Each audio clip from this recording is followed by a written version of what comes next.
What's up, guys, and welcome to the Ted Jones World podcast. Today, we've got a very exciting episode all the way from the UK. We've got Scott Jenkins, ultra marathon running legend, I'd say at this point. Scott, what's up, man? How are you?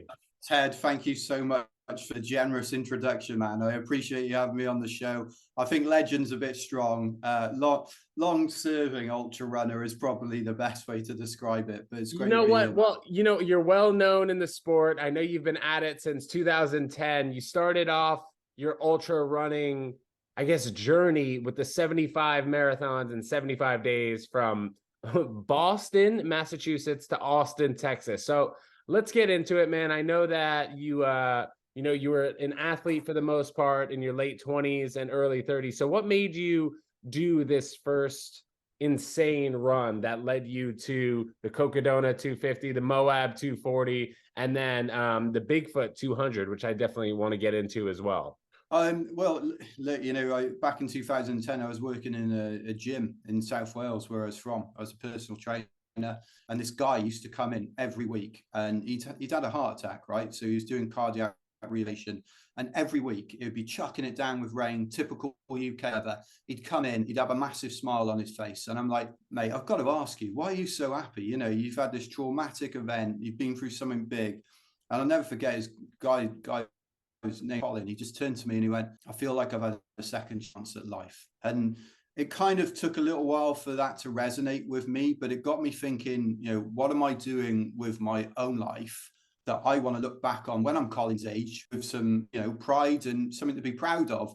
So it kind of got me thinking, well, actually, there's two things that I really want to do. I want to have an adventure and create memories, experiences, not just accumulate things. I want to go out and do things and, memories, I suppose. And then I want to do good at the same time. So I want to be able to look back, when I'm sitting on the sofa, I can no longer get up and just look back and go, you know what, I've done something to try and help other people on their journey through life. And I think if I can do that, then I can sit on that sofa at the end of my life and be like, yeah, I'm quite happy with things. And I think those memories, when you share those adventures with your friends, your family, your colleagues, whoever it may be, those will be the things that we remember. It won't be the times where, I watch Netflix. And I love a little bit of Netflix. Don't get me wrong, Ted, I like it. But Agent's brilliant, but I won't remember that in 50 years time. Hopefully, if I get that far in, these will be the moments I remember when I went to Moab, when I went to Cocodona, all those kind of things,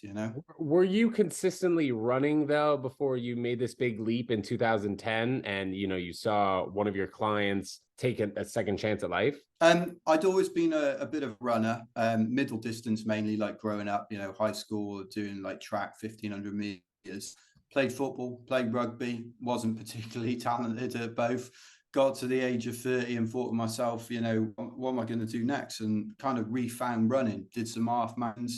And then me and my brother, it just went from 0 to 100 real quick. We're just like, let's go and do something big. Let's do something that's going to make an impact. And back then, 2010, people hadn't really done these kind of challenges. And you see, more people doing these kind of things now these days, which is fantastic.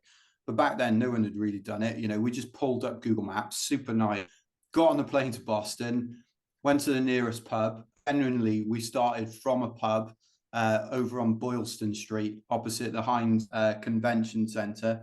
And we literally walked out of the pub and we were like, right, 26 miles, let's go. And we ran 26 miles. Our crew met us there.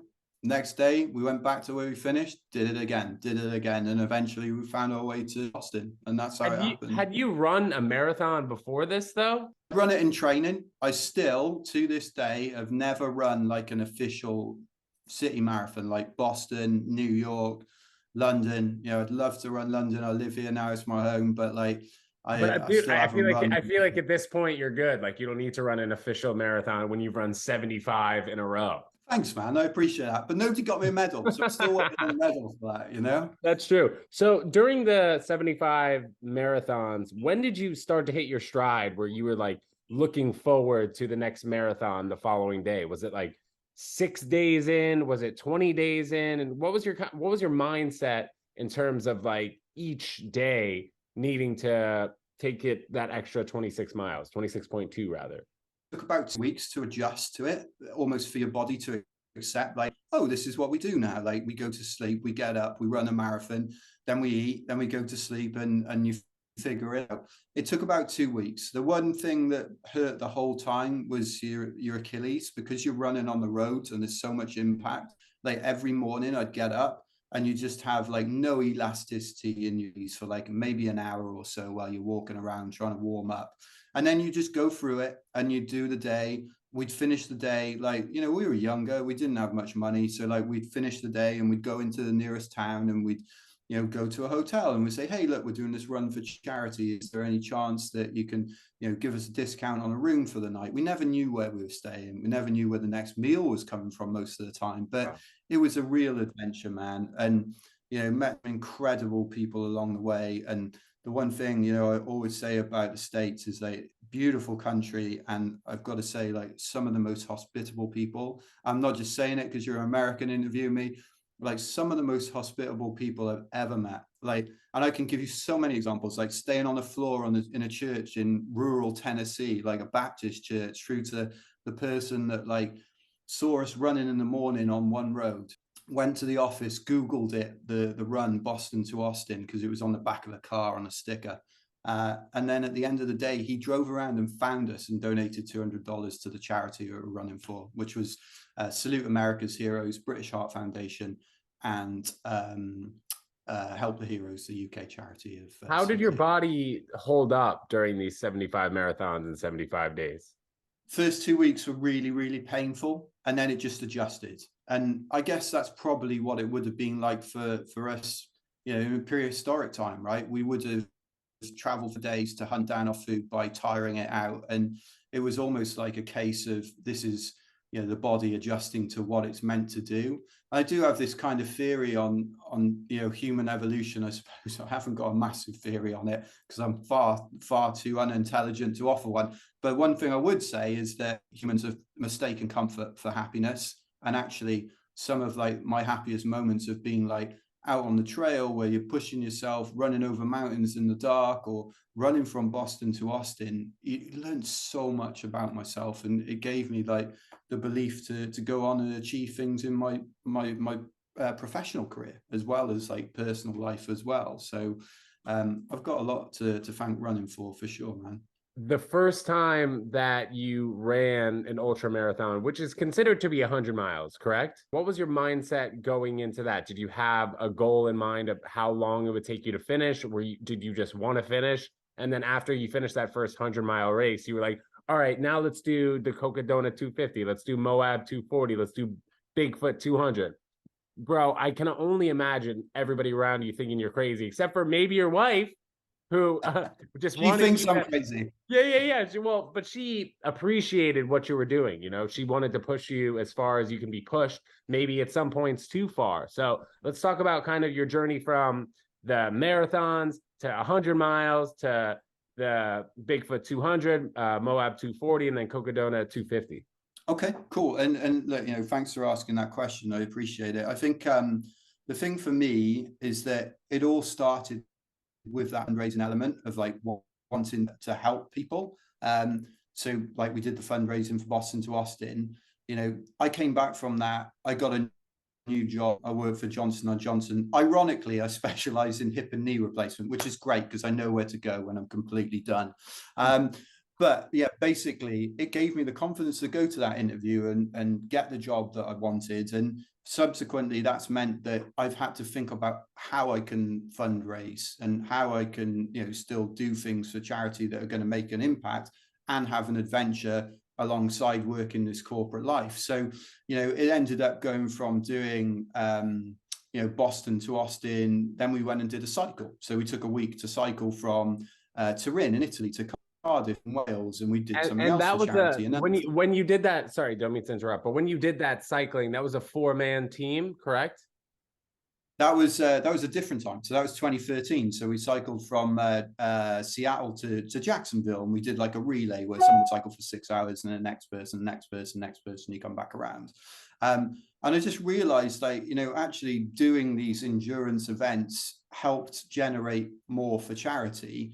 and I really enjoyed the adventure side of it as well, right? So then I'm thinking, okay, you know, you accomplish a marathon, then you think, well, 100-mile race, what could I do a 100-mile race in? You know, could I do that in 24 hours? Okay, and then you're thinking, well, actually, you know, what's next? Is there anything beyond 100 miles? And actually, if I did that, will help raise more for charity, and I'll enjoy the adventure even more. So then all of a sudden, next thing you know, you're doing, I was doing like Birmingham to London down a canal path, which, by the way, hurt like hell because it's so flat. It's like you're at 145 miles and I had 282 foot of elevation, which is just mad, considering I've literally just got back from a race that was 47,000 feet of elevation incline. So yeah, I guess your perception of challenges changes, and then you're like, right, what's the next thing and the next thing? And you're always looking for those different challenges. And at the same time thinking, okay, if I do that, then maybe it can have a bigger impact for charity. And over the last 8 years, I've solely supported a charity called Operation Smile, which does surgical intervention for children with cleft lip, cleft palate all around the world. And, you know, I just believe like a smile is the universal language of the world. You know, you and I have only chatted on text, but we get on this Zoom call, we have a smile, and it just creates that initial warmth. And I think when people don't have that opportunity, it's really sad. So yeah, why not try to do something to put smiles on people's faces, right? Nice, man. Love that. So out of the 3 big races that there is, I guess you could say that the 3 big races would be the Cocodona 250, Moab 240, and the Bigfoot 200, right? Yeah, I've just recently done Tahoe 200.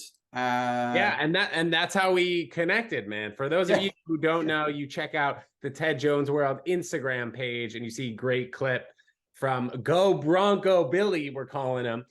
He was talking about how he was he's been coaching you through the Moab 240 and then also the Tahoe 200. And he was just talking about, I had asked him about, do people hallucinate during these events? I can only imagine, you know, like when I run 10 miles and I'm on the trail, I'm like, all right, I've never thought about my 4th grade teacher since I was in 4th grade. Now all of a sudden I'm thinking about her. I'm thinking about, oh, it was really good that she put me on the rug and made me rehearse my multiplication tables, but things that I would just never think about.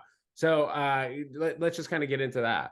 Ted, can you still do your multiplication tables? I'm just wondering for the audience. Yes, that's why I appreciate her. It's the division that's tough. Yeah, I mean, I'm very happy to kind of tell you a little bit about that story. I know Bronco Billy told you all about it too, but basically I went to a race called the Moab 240 and I didn't know anything about sleep deprivation. So I've just rocked up. I'm like, let's just go. We'll figure it out on the go. So we run and, you know, we get to 200 miles into the race. And I'd run through the night. It was -4 and I run through the night and I got into the 200-mile aid station. What do you mean it was -4? -4 like Celsius. So it was freezing, really cold out. Got into the aid station. My crew were all there and they sit me down and they're like, Scott, you're doing way better than anyone expected. And I'm like, oh, thanks for the positive reinforcement, guys. Really appreciate that. Like, you're in 15th place. And I'm like, wow, that is better than even I thought could be possible. They said, how was the night? I said, well, it was great. It was really cold, but I met these 2 cowboys out on the trail. And they're like, what do you mean you met these 2 cowboys? And I met this Mexican-looking fella and a John Wayne-looking, and they told me I was running great to just keep pushing. So my crew were like, right, look, it's 6 a.m. You should be done by like 6 p.m. before the sun goes down. I think the plan is we're going to get you some Red Bull and we're going to get you some Pro Plus. You're going to slam it. You got 40 miles. Let's go. So off I go out of the 200-mile aid station. I've got one of my best friends with me from home, a guy called Ridian.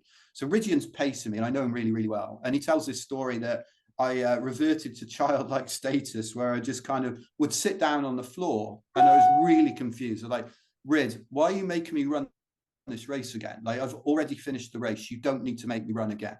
God. So eventually he drags my sorry ass down to like the last aid station, which is 20 miles to go. And now the guy's like, you're still in 50. You got this. Like, you've got 20 miles at 240 left to go. What we're going to do, we're going to lighten your pack. We're going to take your jacket off you. Get out there. Let's go. So off I go, and I run around the corner away from the aid station. And I just remember like breaking down and crying and being really confused and disorientated. And then things started getting really awry. So I started like staggering from side to side and like hiding in a bush and then jumping out and like trying to scare other runners and stuff. I don't know what I was thinking. Then I tried to sleep, couldn't sleep because they'd given me so much caffeine. And then it went really, really badly when I obviously started getting chased by the witch. So I run away from the witch, and she's chasing me down the trail. And I fell over. The witch, by the way, being your wife, correct? Yeah, exactly. So I'm running away, and I fall over, and I cut my hands and knees, and I'm like, "Fucking the witch made me do this." Sorry for swearing. So bloody witch. So I did the only thing I could think of. I went and hid under this rock. So I'm there. I'm trying to make fire with dirt, and I could hear the witch closing in, closing in, closing in. And then eventually I just heard this, "Come out from under the rock." And to which I turned and I went, "Away, witch, away." And the witch stuck her head under and she went, "I'm not a witch, I'm your fucking wife, you prick." And that's when I realized, I'm like, oh, I might be factually correct about that point, Ted. So is that you remember all this though? Oh yeah, I can vaguely remember it. And then what happened was that the guy who was behind me, and by the way, a ton of runners went past without caring. They were just like, right, we just got to finish our race. So at that point, I'm in 15th. All these runners start going past. And it was one guy, a guy called Jason from Utah, Jason Wooden. Didn't know him at all. He had a dog and his pacer with him. And the dog licked my face. And that was the point where he was like, "Hey, bud, I got a cookie. Do you want them out?" And I was like, "What flavor?" And he's like, "Peanut butter." And I'm like, "Okay, I'm coming out. This farce is over. I'm coming out."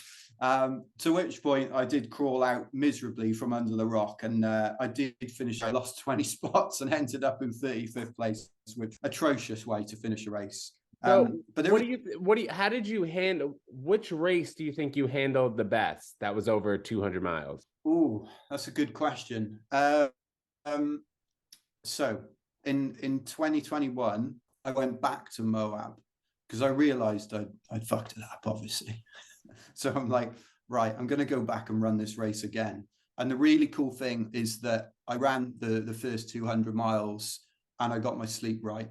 You know, I slept for an hour the first night, slept for an hour a second night. And Scott, is that every 40 miles you'd sleep for an hour, or what's that? Roughly 70 or so.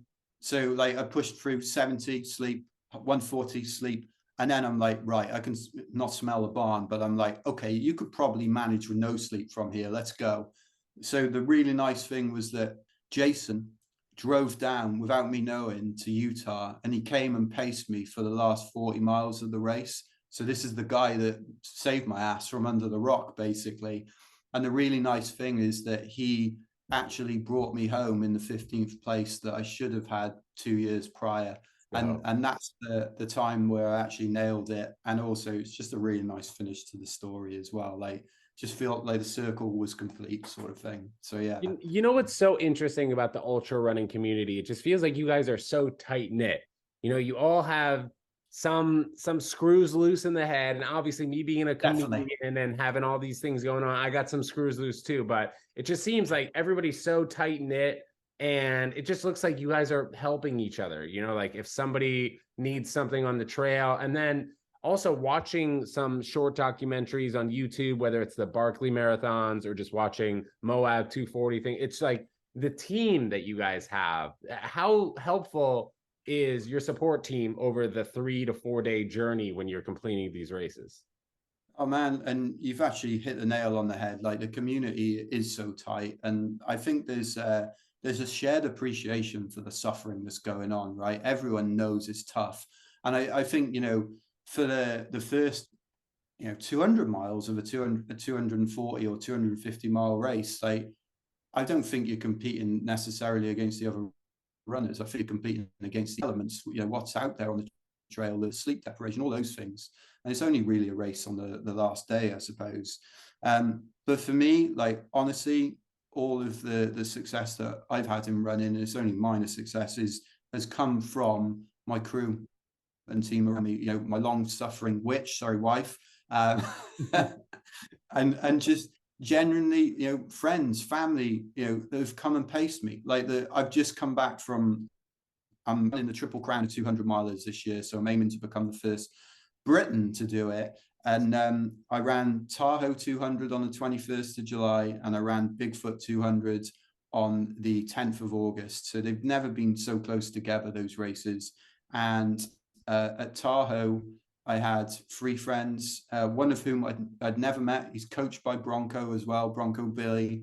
And basically this guy came out, paced me, absolute legend. He said, you know what, Scott, I want to come pace you at the next race too. And he spent his own time to come and support me, you know, flew up to Portland to come out to the Cascades. And, you know, I would do the same for him too. And I think it just shows you how close-knit the community is, and how important the support of people is. And just to tell you another short anecdote, I suppose, at Tahoe 200, I'm running up the trail on the 3rd day, and I've got a pacer with me, a guy called Lee, and he says, dude, stop. So, apologies on my American accent, by the way. Dude, stop. No, that was actually good.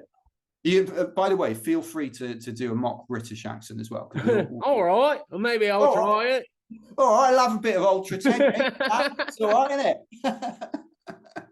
So I'm running up the trail, man, and he's like, dude, stop. And I'm like, what? And he's like, there's 2 bear cubs. And I'm like, okay, I'll stop. And so I stop. And he's like, there's got to be a mama. And I look over, and I'm like, it's there, mate. Look at it. We don't get any of these in London, Lee. I'm not sure where this has come from, but how many miles in were you at that point? 160, maybe 170 miles in. So were you all there mentally? Were you like, are there actually cubs? Yeah, I'm like, take a photo, just so I'm not trying to cuddle a cat that I actually think is a bear, or vice versa. It could be bad. So I'm like, right, what do we do? He's like, don't move. Don't move. And I'm like, okay, let's just stay still. And it was probably like 10 seconds, but the bear cubs just ran across to the mum, and that thing just took off. But it was huge. And like having someone in a moment like that's with you and just keeping you, you know, sane and making sure you're safe is so important, mate. It really is. So yeah, kudos to the team and the crew and the pacers. I couldn't do without them. And the buckles that I've got are as much theirs as they are mine. Let's talk about the Bigfoot 200, because if I read correctly and I remember correctly, this was one of the races that you didn't finish, correct? Correct. Yeah. First time. Yeah. So yeah, absolutely. Yeah. What were your thoughts there? Did you feel like you disappointed your team? And then was this kind of the journey to the rest of the 200+ mile races where you were like, all right, I learned so much from the Bigfoot 200. Now I know how to compete at the 200+ level, and I'm going to finish every race going forward? I'd like to say it was. I think it was definitely a seminal moment for me where I learned a lot.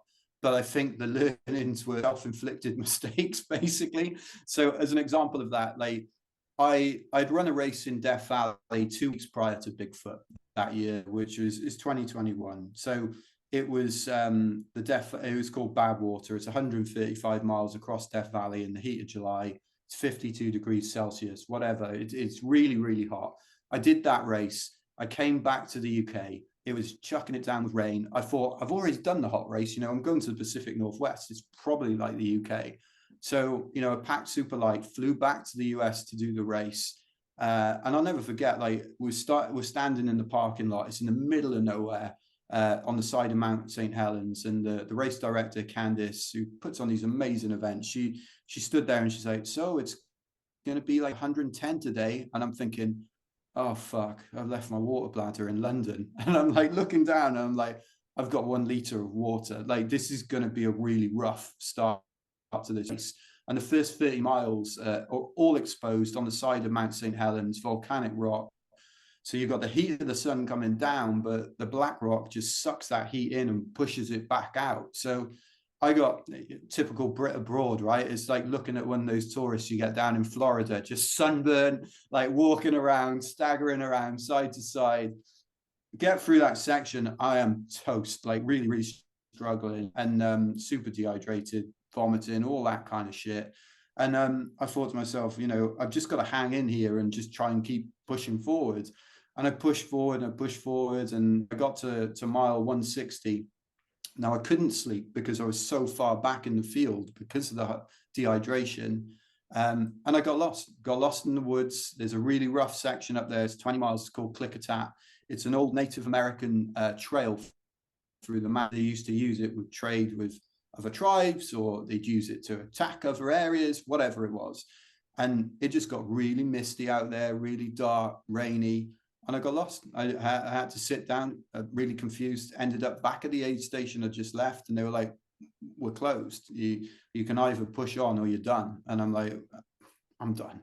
Like at that point, I was just all over the place, and it was a sensible decision. So yeah, I managed to get back to town. It took like 4 hours to get back to town to the finish line. And I kind of sat there and I watched all the other runners finish. And I remember making a point of doing that out of respect to the other runners, but also to kind of remind myself, I'm like, okay, I want to feel like this again. And that year I only had one crew member with me. It was COVID. It was really difficult to get travel, and obviously all those problems in trying to get people to crew. So I did feel like I let people down. And then I kind of thought, well, actually, this is a great opportunity. There's some real learnings here for me. And the learnings were, don't be complacent. It was complacency that led to that error, that led to, the DNF and all that wasted time, effort, and energy. So then I thought, well, look, I've got to go back and tackle Bigfoot for a second time. So, I dragged my poor wife out there again last year. She cast a spell on Bigfoot. I beat it. I finished 25th. I was pretty pleased with that. I swore that I'd never go back to that race. And then, it's kind of like Stockholm syndrome, right? You kind of get to that point. You're like, oh, I kind of did enjoy it. Yeah, I kind of did enjoy it. Look at these photos. Like, it was really pretty. Maybe I should go back. And then, bad decision after another. And next thing you know, I signed myself up for the Triple Crown of 200s, which is Tahoe 200, Bigfoot 200, Moab 240. So I did Tahoe on the 21st, did Bigfoot on the 10th, and then 13th of October, I got Moab 240. So I went back to Bigfoot for a third year in a row, and I finished again. So it's me too, Bigfoot 1 at the moment. So we'll leave it at that for now, I think. What's been your favorite race? And I would also think that it kind of just depends on how you're feeling during those couple 2 to 3 or 4 days also, right?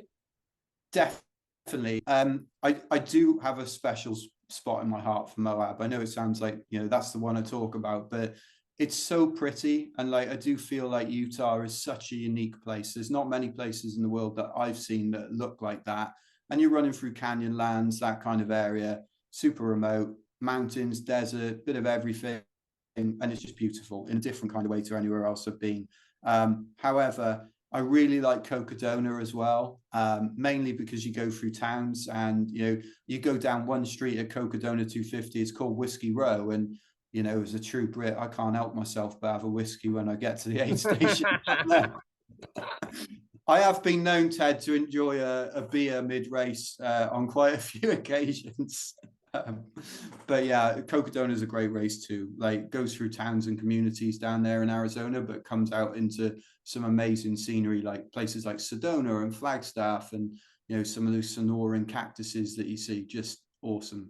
And it's like I said to you earlier in the show, you're blessed with such a beautiful country.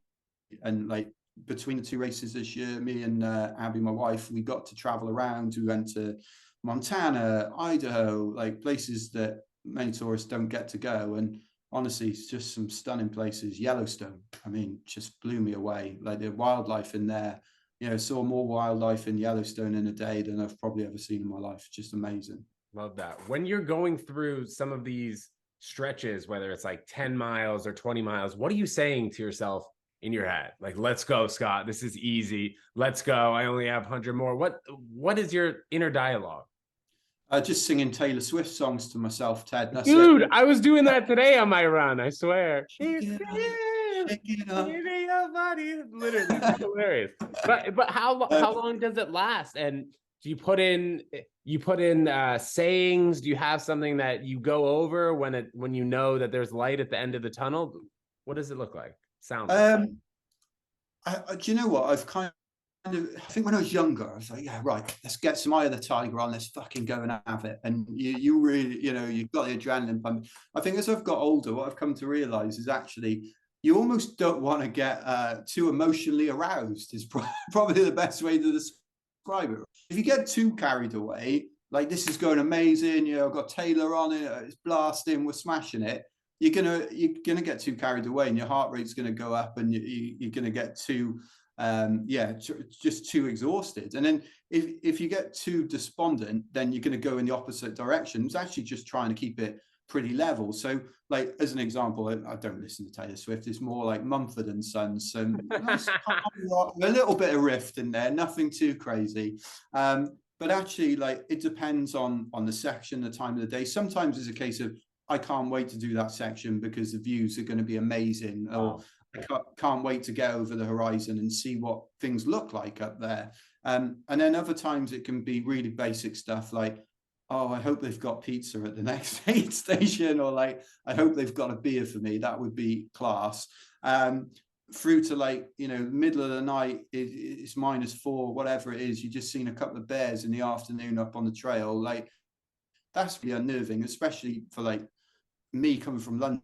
The most dangerous thing are the people, not the bloody bears. So you're thinking, what's that in the bushes? So actually, like, when it gets really tough, like, it's thinking about your friends, family, and the reasons why I'm out there, the why, the scientific why, right? It starts with why, and that's to raise money for charity. And more often than not, when shit hits the fan, that's the thing I'm thinking about is, why are you doing this? To try and help other people. Love that. What does your day-to-day look like now in training for the Triple Crown and just getting out there for a run? Are you running every single day of the year? No, I'm trying to be sensible with my recovery. Like, I know, I'm 43 now.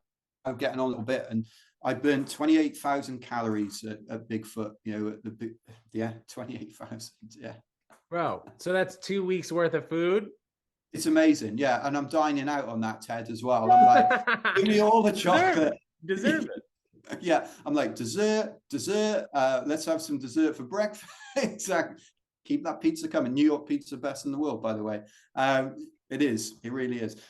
So yeah, I'm just kind of like trying to recover, like, nutritionally, hydration wise, but also I'm doing some cryotherapy, sports massage.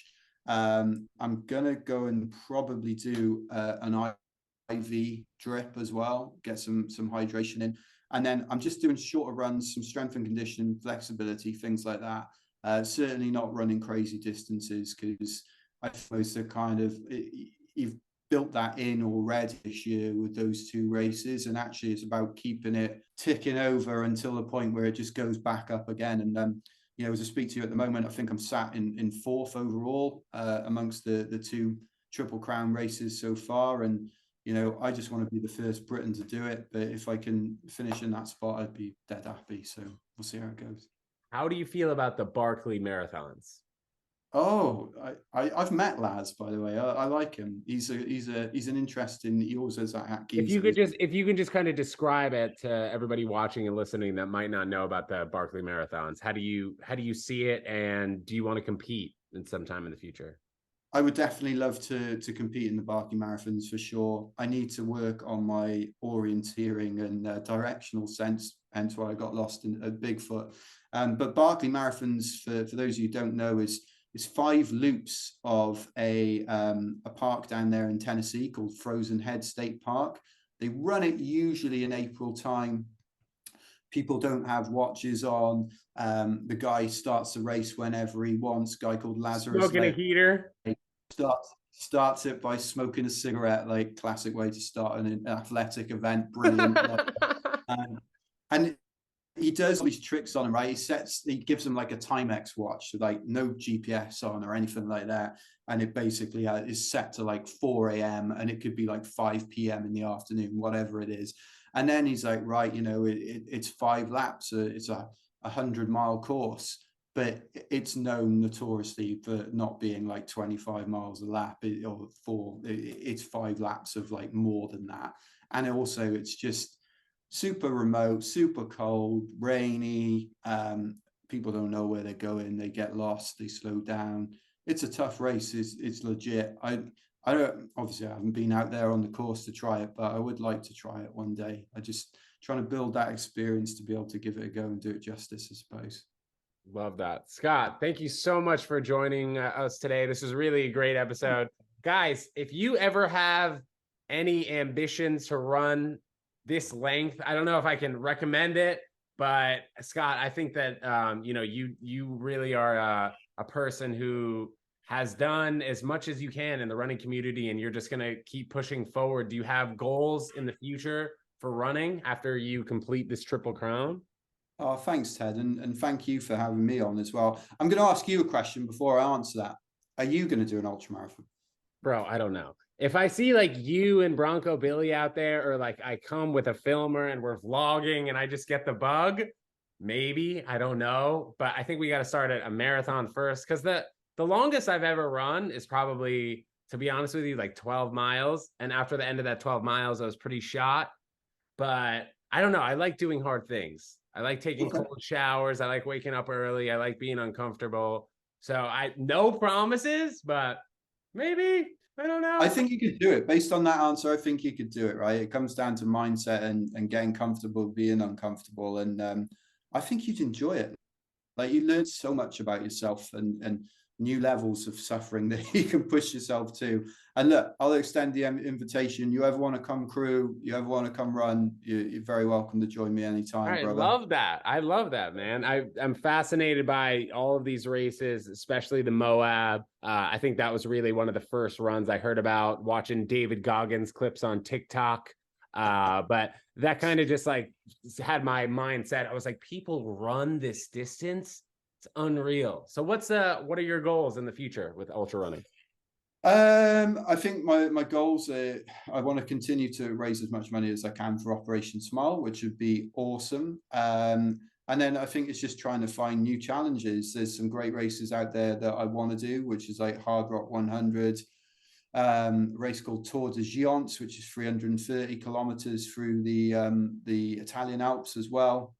Western States, I'd love to qualify, which is a 100-mile race. I want to go back to run the Badwater ultra marathon, and I want to go back to run Cocodona next year as well, the 250 down there, which would be awesome to do. So maybe that's the one to get in your diary, Ted. And like I said, it's got Whiskey Row, right? So even if you hate it, you can just have some whiskeys and you still have fun.